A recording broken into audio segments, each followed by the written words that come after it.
Hello, and welcome to K&N Bible Studies. I'm Kate, And I'm Monica. and today we are starting a series based on the book of Ezekiel that the preacher of the church we're attending wrote. And I will go ahead and have my mom start. All things weird and wonderful. Ezekiel 1, verses 1 through 3. Ezekiel is the kind of book that most Christians don't read, but should.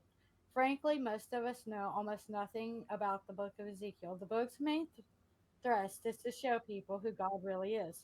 66 times in this book, God says, Ye or they shall know that I am Lord. Ezekiel 6:10, and they shall know that I am the Lord. Ezekiel 6:13, then shall ye know that I am the Lord. When their slain men shall be among their idols round about their altars upon every high hill, in all the tips of the mountains, and under every green tree, and every and under every thick oak, the place where they did offer sweet savor to all their idols. Ezekiel 6:14. So I stretch out my hand upon them and make the land desolate, yeah, more desolate than the wilderness towards Diblath and all their habitations, and they shall know that I am the Lord. Ezekiel 7:4. And mine eyes shall not spare thee, neither will I have pity, but I will recompense thy ways upon thee, and thine abominations shall be in the midst of thee, and ye shall know that I am the Lord. Ezekiel 7:9. And mine eye shall not spare, neither will I have pity. I will recompense thee according to thy ways, and thine abominations that are in the midst of thee. And ye shall know that I am the Lord that smiteth. Ezekiel 27:27. The king shall mourn, and the prince shall be clothed with desolation, and the hands of the people of the land shall be troubled. I will do unto them after their way, and according to their de- deserts will I judge them, and they shall know that I am the Lord. Ezekiel lived in a period of social disintegration. In this breakdown, he discovered both the sinfulness of man and the hand of God, and addressed these two issues. Likewise, our culture is coming apart at the seams, but those who admit it seem to think the answers are political and economic rather than moral and spiritual. Ezekiel helps us understand this. If you like the slightly weird and way out, then Ezekiel is the man for you. The book of Ezekiel is not easy to study, not easy to understand, not easy to interpret, not easy to apply, and not easy to accept. But careful and reverent study will yield to us a great reward. Proverbs 2 1 through 5. My son, if thou wilt receive my words and hide my commandments with thee, so that thou incline thine ear unto wisdom and apply thine heart to understanding, yea, if thou criest after the knowledge and liftest up thy voice for understanding, if thou seekest her as silver and searchest for her as for hid treasures, then shalt thou understand the fear of the Lord and find the knowledge of God. Let's get started. Sunsets are God's gift to unbearable locations. At sunset, even the dirtiest streets and the foulest slums are bathed in rosy pink, golden orange whoosh. But even the best sunset had its work cut out to make Tel Aviv 315 look like anything other than the dismal place it was, a camp for Judean exiles for 5 long years. The Hebrew word Tel means a hill, a mound. Abib in Hebrew for young, tender green, as in a young ear of corn. This camp of exiles was built on the ruins of the town that had long before been destroyed by enemies. To such a place these exiles had been directed. They had been going about the business of surviving, desperately endeavoring to bring meaning to a meaningless existence. But a dark cloud of hopelessness no doubt hung over the camp. As Ezekiel watched another sunset, his eyes were not focused on the waters of the river Chabar, mentioned 8 times. Ezekiel 1 1, 1 3, 3:15, and 3:23, 10:15, 10:20, 10:22, and 43 3. Nor on the burning plains that stretched beyond. In the recesses of his mind, Ezekiel was thinking of Jerusalem, named 26 times, 41:7-16, about 700 miles away, west towards the rays of setting sun. To Ezekiel, the beloved city was the center of his shattered hopes, fractured plans, and the blazing barrenness of his own young life. Did I say fractured plans? Indeed, that was certainly one way to describe Ezekiel's life. As a younger man, he had dreamed and prepared to follow his father's footsteps into the priesthood of Israel. Chapter 1, verse 3. His father had encouraged him to acquaint himself with the order and the service of the temple for 5 years. Ezekiel had immersed himself in the temple and in the one whom he worshipped at the temple. After a mandatory 10-year training period at age 30, he could be a full-fledged priest. But sadly, 5 years before reaching his goal, the Babylonians besieged Jerusalem and the city fell after a brief resistance. The second siege of Jerusalem by the Babylonians was in 597 BC. For over 20 years, Jeremiah the prophet had been warning the people of Jerusalem that God would judge them and that disaster was imminent. But the people didn't like what Jeremiah had to say, so they put him in stocks, flogged him, and thereafter generally ignored what he had to say. After the fall of Jerusalem, everybody expected the worst from the Babylonian heathens, but things could have been much worse than they turned out. Nebuchadnezzar did not order mass executions, not even a mass deportation. Instead, he simply skimmed off the best and the brightest and shipped them to Babylonia. Jeremiah explained the situation with a parable, Jeremiah 24, 1 through 10, about 2 baskets of figs, one basket full of choice fruit, and the other full of rotten fruit.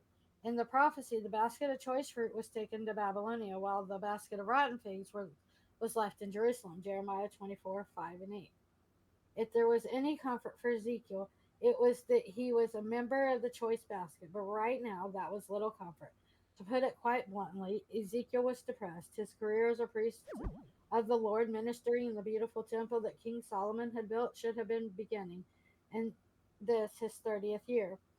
His beloved Jerusalem, the center of all he held dear, was in the grip of the despised Babylonians, populated by people unable and unwilling to function as the people of God in the city of God, and Tel Aviv was awful. Still worse was the frustrating truth that while Jerusalem was declining, Babylon was booming. Jerusalem, the place where God had put his name, was falling apart. And Babylon, the place of idolatry and sensual excess, was beautiful, boasting, hanging gardens, magnificent fortifications, innovative architecture, and prosperous people. Whatever God was doing didn't seem to make sense to Ezekiel. In fact, look where he would there was nothing to brighten Ezekiel's day or alleviate the gloom. It was then that the heavens were opened and Ezekiel saw visions of God. It was right then when the word of the Lord came expressly unto Ezekiel the priest, the son of Buzi, in the land of the Chaldeans by the river Chebar, and the hand of the Lord was there upon him. That's right, Ezekiel received a real vision from the Lord. It has some weird things in it that need some explaining. We will save that for next. When your world is turned upside down and your plans and dreams are frustrated, remember that what you can learn from Ezekiel. God is still on his throne, he is still in control. Even in a world turned topsy turvy, you are not able to see the whole picture, but God can. The wicked may seem to be prospering, while the righteous are suffering. Psalm 73, 1 through 17. But the story isn't over yet. Take hope. Lift up your eyes. Behold the glory of the Lord, and know this He is the Lord, and you are not. Ezekiel saw visions of God in verse 1. As he looked northward, in verse 4, way out on the plains, he saw a whirlwind and a cloud of dust that swirled out and grew bigger and bigger, tinged by the sunlight to a glowing, burning intensity. At least that is what he thought he saw, until what he saw with his eyes began to give away what he saw in his spirit. It would be futile to deny that Ezekiel got himself involved in a number of weird and wonderful things. Yet, at the same time, we cannot attribute his visions to psychological explanations as has been attempted. Ezekiel has been called a neurotic victim of hysteria, a psychopath, a paranoid schizophrenic, as well as credited with powers of clairvoyance and levitation. Briscoe citing Stalker's commentary on Ezekiel.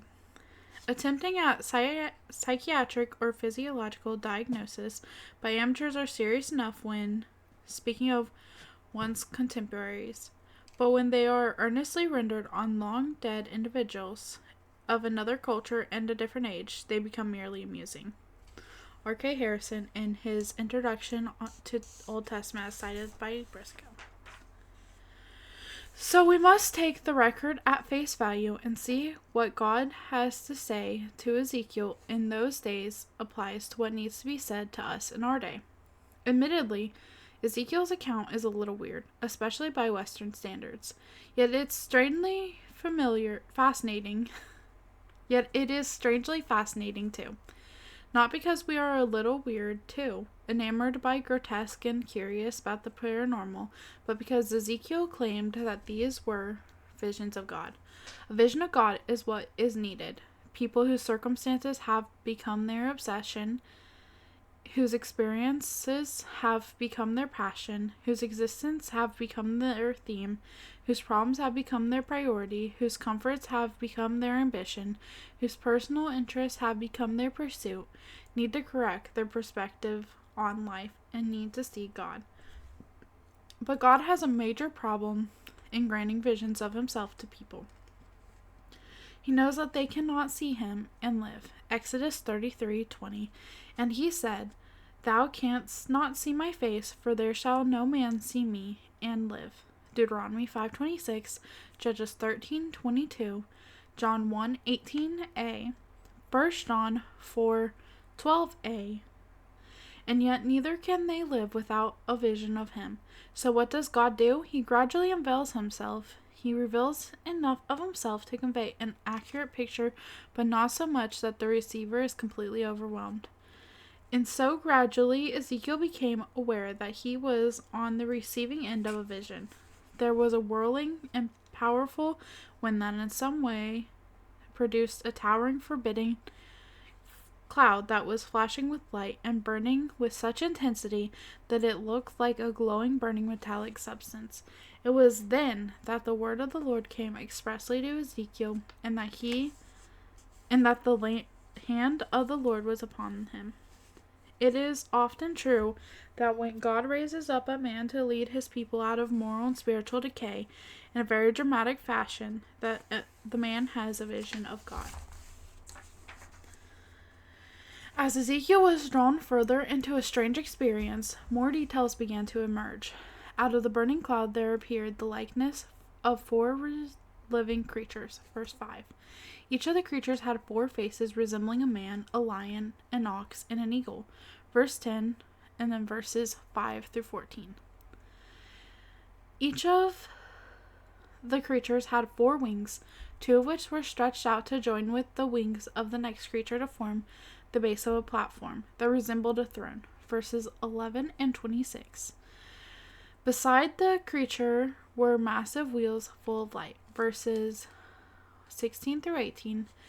The whole platforms moved with the lightning speed and with a great whirring sound. Verse 14. Seated on the throne was the likeness of the glory of God. Verse 28.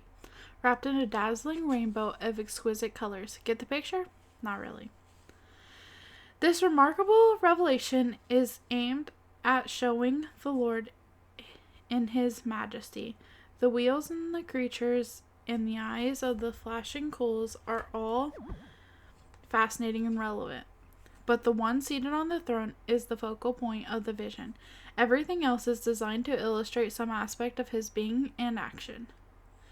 I think Ezekiel must have looked at the vision like a small boy looks at a giraffe for the first time, starting with what he could see from his ground level position. Ezekiel slowly lifted his gaze, taking in all the details till his neck was almost breaking off. Then he got the whole incredible picture and tried to take it in. Let's start at the bottom of the picture and slowly work our way up to the Lord on his throne. These living creatures are like anything known to man. They were all arranged so that whichever way you looked at them, you could see all 4. The significance of the kinds of faces is explained by the old Jewish rabbis. They said that Man is the greatest of created beings. The lion, the greatest of the wild animals. The ox, the greatest of the domestic beasts. And the eagle, the greatest bird. Although fish and reptiles are not represented, the obvious implication is that all created beings are made by God to be submissive to his control and to be the means of showing his glory.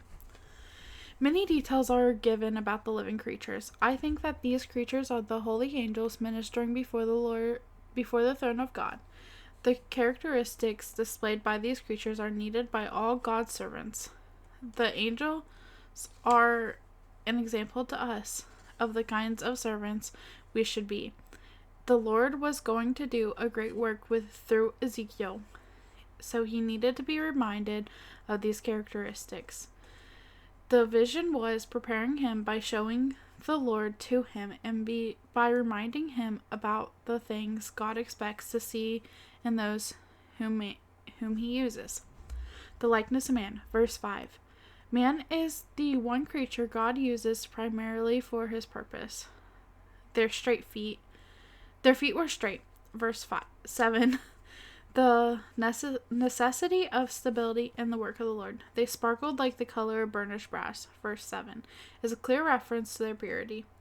They had the hands of a man under their wings, verse 8, graphically points out that the Lord's work requires people with a sense of practicality. Their hands were stretched upward, verse 11, portraying a sense of urgency and mobility.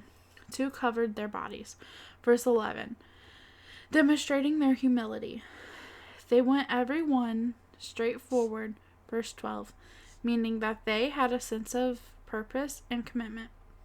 Whither the Spirit was to go, they went, and they turned not when they went, verse 12, is a great statement of their availability.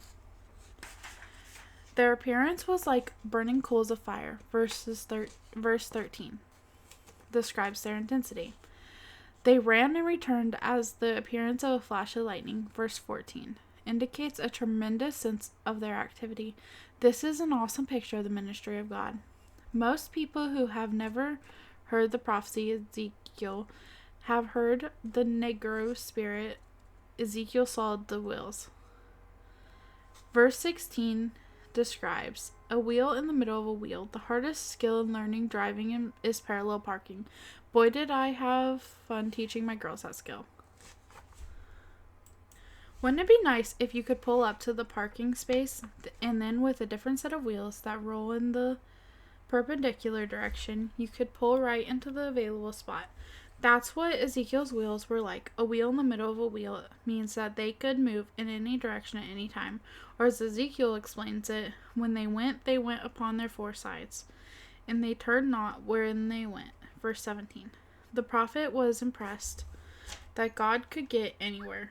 He wants to, at any time, if necessary, move in all 4 directions simultaneously. The technical theological term for what Ezekiel saw was omnipresence. Verses 18a says that the rings, that is, the rim or curve of the wheel, were so high that they were dreadful. In other words, Ezekiel was overwhelmed with the sheer size and immensity of the movement of God. These are the powerful wheels. The technical theological term for what Ezekiel saw is omnipotence. Perhaps the weirdest thing that Ezekiel noticed about the wheels was that their rims, were full of eyes. Verse 18b. George Orwell, in his novel 1984, managed to frighten many people by doing this portrayal of Big Brother, who could watch what everyone was doing. But compared to Ezekiel's vision, Big Brother needed glasses. 2 Chronicles 16:9a. For the eyes of the Lord run to and fro throughout the whole world. Nothing is hidden from God's view. The technical theological term for what Ezekiel saw is omniscience. Verses 20 and 21 say that for the spirit of the living creature was in the wheels. A firmament. Verses 22 through 25. Frankly, it is difficult to know exactly what is being described here. Ezekiel looks above the 4 living creatures and sees a firmament expanse in space. It has been suggested that was a gleaming platform sparkling like crystal. It seems that the more advanced Ezekiel's visions become, the more vague his words are. His trying to describe this scene of the throne of God would be like bringing someone from a very remote primitive culture to a big city and having him describe the way a telephone works. He just doesn't have the words in his vocabulary for such a thing. Finally, Ezekiel sees the throne with the likeness of man on it. He saw the color of that of fire, a rainbow was about it. He saw the likeness of the glory of God and heard the voice of the Almighty, and having about as much as he could handle, Ezekiel fell flat on his face. We are going to leave Ezekiel lying on his face until next chapter. We are going to conclude by saying that in his vision, Ezekiel saw three things about God. The first is the mystery of God. God is bigger and God is different than you can imagine. Sadly, we have lost our sense of mystery of God and have tried to make God fit our needs. 2. Ministry of God, which is what those faithful servants were doing. And 3. The majesty of God, which brought the prophet flat on his face. The very place where everyone who is going to be used of God has to begin. Our Bible study was brought to you by Pastor Darrel Sparks. And if you like and subscribe. Bye! Bye.